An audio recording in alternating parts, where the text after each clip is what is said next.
കർത്താവിൻ്റെ ഉന്നതമായ നാമത്തിന് സ്തോത്രം ചെയ്യുന്നു. കർത്താവിൻ്റെ വിശുദ്ധ പൗരോഹിത്യത്തെ മഹത്വപ്പെടുത്തണമേ. കർത്താവ് ഒത്തിരിയേറെ എൻട്രൻസുകൾ എല്ലാം ഇൻ്റർവ്യൂ ഒക്കെ നടന്നുകൊണ്ടിരിക്കുന്ന സമയമാണ് ഈശോയെ.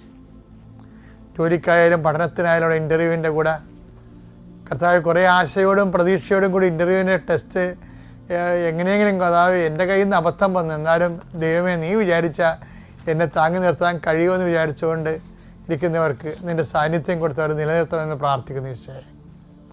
എൻ്റെ കർത്താവെ, ചെറിയ കടകളൊക്കെ നടത്തുന്നവർ ഈശോയെ വല്ലാതെ വലയുന്നുണ്ട് ഈശോയെ. അവർക്ക് ഒന്നും അതിനകത്ത് കിട്ടണില്ല, പക്ഷേ കടങ്ങളാണ് വരണത്.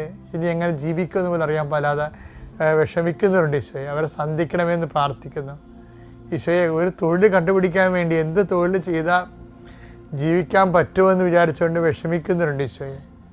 അവരെ കർത്താവ് വിസ പുതുക്കി കിട്ടാത്തതിൻ്റെ പേരിൽ മക്കൾ കരഞ്ഞ് വിളിച്ച് നിലവിളിക്കുമ്പോൾ അമ്മ അവരെ ആശ്വസിപ്പിക്കുന്നത് ഉടമ്പടി എടുത്തിട്ടുണ്ട്, മകനെ മാതാവ് നമ്മൾ സന്ദർശിക്കുമെന്നാണ്. ആ ഒരു ഒറ്റ ആശ്രമേ ഉള്ള അമ്മേ.